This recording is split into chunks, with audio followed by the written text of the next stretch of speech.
সেটা ছিল 22শে শ্রাবণ। একটি স্কুলে গেছি রবীন্দ্রনাথকে নিয়ে কিছু বলতে। ছোটরা তাদের উৎসুক চোখ নিয়ে তাকিয়ে রয়েছে। হঠাৎ মনে হলো, কি বলবো? যা বলবো তাই যদি এদের কাছে ভুল প্রমাণিত হয় পরে। রবীন্দ্রনাথ তো কোনো স্কুল পাঠ্য অঙ্ক নন যে সবার খাতায় একই উত্তর হবে। এক এক জনের রবীন্দ্রনাথ এক এক রকম। বাড়িতে মেয়েও একবার জানতে চায় তার ক্লাসের রবীন্দ্রনাথকে নিয়ে। হাত ছাড়িয়ে পালায়, কারণ অনেক সময় যে নিজেই বুঝতে পারেনি রবীন্দ্রনাথকে। ধরা যাক সোনার তরী, এই একটা সব গুলিয়ে দেওয়া লেখা আমার জীবনে। হ্যাঁ, আমার জীবনে। অন্য কারো জীবনে তা নাও হতে পারে। প্রথম এই কবিতাকে আমি কিভাবে পাই একটা বর্ষার বিকেল বেলার শেষে এক বারান্দায় বসে থাকার সময় কবিতাটি আমাকে দেখা দেয়। আমার বয়স তখন 8। 1962 সালের জুলাই মাস ছিল সেটা। সারাদিন বৃষ্টি হয়ে সন্ধ্যাবেলা ধরে এসেছে। আকাশ স্লেট রঙের কালো থেকে একটু উজ্জ্বল, সূর্য নেই।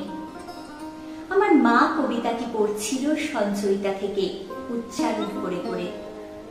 আমার মায়ের কিন্তু কবিতা টবিতা পড়ার ঝোঁক একেবারেই ছিল না। সারাদিন নানা কাজে ব্যস্ত থাকতে হতো তাকে। গল্পের বই পড়ত, কবিতা কখনো না। তবে সেদিন মা পড়ছিল কেন?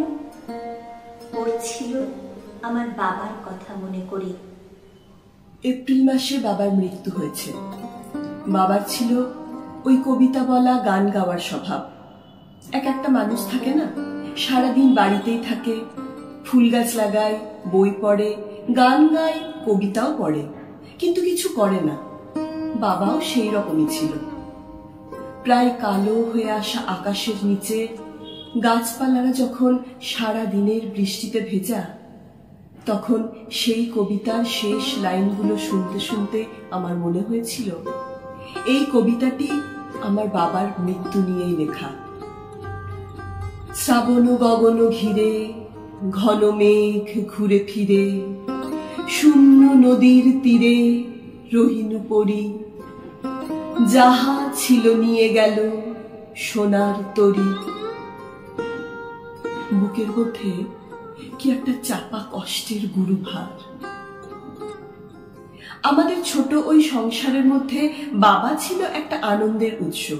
সারাদিন ছোট ছোট গান, মজা, কবিতা, বাগান এসব করে অভাবের কথা যেন ভুলিয়ে রাখত। সে লোকটা চলে গেছে, আর আসবে না। এটাই যেন ওই কবিতার সার কথা।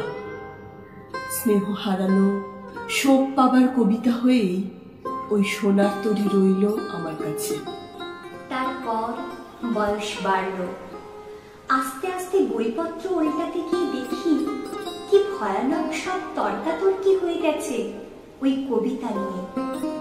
বোকার মতো ওই সোনার তরীকে আমি শোকের কবিতা ভেবেছি কেন? না, কখনো আমি কাউকে বলি না আর ওই কবিতা নিয়ে একটি কথাও। কিন্তু আজও যদি চোখ বন্ধ করে মনে ভাবি ওই তরু ছায়া মসি মাখা কথাটি, তবে আমাদের রানাঘাটের সিদ্ধেশ্বরী তলার সেই বাড়ি আর তার গাছ আর চূর্ণী নদীর তীর মনে পড়ে। আরো আছে, চূর্ণী নদী বললাম না, তার ধারে একটা বট গাছের নিচে বাবার সঙ্গে দাঁড়িয়ে আছি। বাবার মুখে একটা গান। অমূল ধবল পালে লেগেছে মন্দ মধুর হাওয়া, দেখি নাই কভু দেখি নাই এমন তরণী বাওয়া। তরণী কি না নৌকো। নৌকো তো অনেক যায় আমাদের নদী দিয়ে, যেমন যায় কচুরিপানারা। অমলও জানি, অমলদা সব পেছির আসরে ড্রিল করায়, ড্রাম বাজায়, কিন্তু ধবল কাকে বলে? গানের পর বাবার উত্তর, ধবল হলো সাদা। ওই যে বালির নৌকোটাকে দেখ, ওর তো পাল আছে, সাদা পাল, ওই রকম। দেখলাম বড় একটা নৌকো ধীরে ধীরে ভেসে চলেছে, একটা ছই রয়েছে। ওই রকম নৌকো কতই দাঁড়িয়ে থাকে চূর্ণির তীরে, নৌকোর কানা পর্যন্ত জল। এই নৌকোটায় বড় একটা পাল লাগানো। মনের ভেতর থেকে গেল সেই নৌকো আর তার পাল তুলে যাওয়া। কিন্তু পাল মোটেই অত কিছু সাদা ছিল না, কেমন ময়লা ময়লা, ত্রিপল রঙের চাদর একটা। তখন কত বড় আমি, বছর 6-7 বড় জোর। 30 পেরিয়ে আলাপ হলো একটি মেয়ের সঙ্গে। সে আসে, কথা বলে, চলে যায়। পরে দেখছি যখনই একা হয়ে যায় তখনই তারই কোনো না কোনো ছবি মনে পড়ছে। হয়তো তার এক টুকরো হাসি, কথা বলতে বলতে হঠাৎ থেমে যাওয়া, কপালের উপর ঝুঁকে পড়া চুল সরানো। কি হলো? আরো কতজনের সঙ্গেই তো কথা বলি, কারো ক্ষেত্রে তো এমন হয় না। সবচেয়ে বেশি মনে পড়ে তার তাকিয়ে থাকা। ভোরে ঘুম ভেঙে মনে পড়ে, দুপুরে ঝাঁঝা রোদে হাঁটতে হাঁটতেও মনে পড়ে। কেন পড়ে? আর কোনো চোখ কি আমি দেখিনি কখনো? বুঝলাম আমি প্রেমে পড়েছি। একদিন এক উঁচু বাড়ির সিঁড়ি দিয়ে নেমে আসছি, সামনে নেমে চলা তার উড়ন্ত আঁচল। কোথাও কারো বাড়ি থেকে গান পাচ্ছে, দেখি নাই কভু দেখি নাই এমনও তরুণী বাওয়া। থমকে আছি, পা চলছে না। শৈশবের সেই পুরনো গান কি এক নতুন মানে নিয়ে আজ আমার সামনে দাঁড়াতে এলো? এই তরুণী তবে সেই আশ্চর্য নৌকো বয়ে যাওয়া। যখন এরপর থেকে ওই গান শুনেছি মনে পড়েছে তার চেয়ে থাকা। কবরখানার মধ্যে দিয়ে হাঁটতে হাঁটতে বেরিয়ে আসছি দুজনে, পিছনে রক্তিম সূর্যাস্ত। একটা জলের বোতল ব্যাগ থেকে বার করে এগিয়ে দেওয়ার সময় তাকিয়ে আছে। আমাদের এই দেখাশোনার উপর ছেদ পড়তে কয়েক মাসের বেশি সময় লাগলো না, কিন্তু ওই গানের মধ্যে থেকে গেল মেয়েটি। তারপর আরো 19 বছর কেটে গেছে। আমার মেয়েকে যে হস্টেলে দিয়েছি তার পাশেই গঙ্গা। এক রবিবার বিকেলে হস্টেলের ধারেই বট গাছের নিচে সিমেন্ট বাঁধানো বেদিতে বসে আছি মেয়ের সঙ্গে। সে এখন 15 পেরিয়ে 16 পড়েছে। সেও বর্ষাকাল ভালোবাসে। আজ সারা দিনের মেঘে ঢাকা ছিল আকাশ, কিন্তু এখন একটু পরিষ্কার। সূর্য অস্তে নামছেন, আলো বেরিয়ে আসছে। মেয়ে বলল, ওই দেখো। দেখলাম ছোট একটা নৌকো তরতর করে চলে আসছে স্রোতের সঙ্গে, তার উপর একটা পাল লাগানো।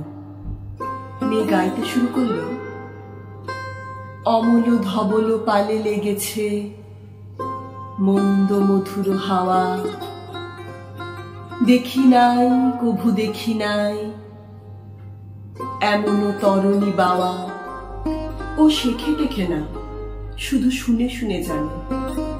কিন্তু ওর গেয়ে চলবার সঙ্গে সঙ্গে সব ভুলে ওই গান এসে দাঁড়ালো আমার 50 বছরের দোরগোড়ায়। তখন আমার চোখ ভেসে যায় চোখের জলে। এই গানের কি মানে হলো তবে আমার কাছে? আমাকে এই প্রশ্নের মধ্যে রেখে সূর্য তার অস্তে চললেন।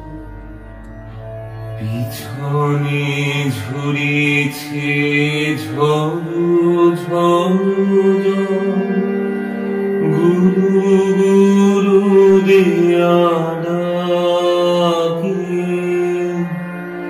মুখে সে পড়ে করুণ কিরণ, ছিন্ন মেঘের পাখি, ওগো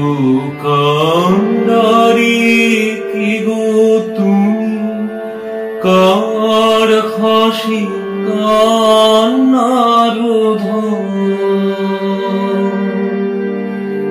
ওগো কান্ডারি কি গো তুমি, কার হাসি কান্নার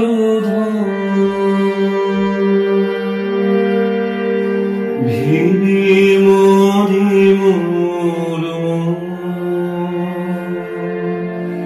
কোন সুরে আজ বাঁধিবে যন্ত্র, কি মন্ত্র হবে গাওয়া,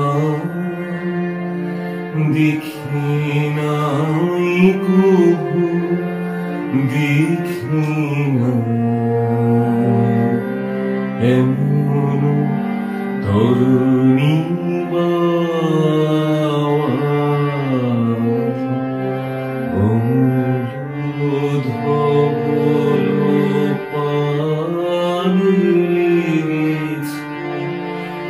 মন্দ মধুর হাওয়া, দেখি নাই কবু দেখি না এমন তরুণী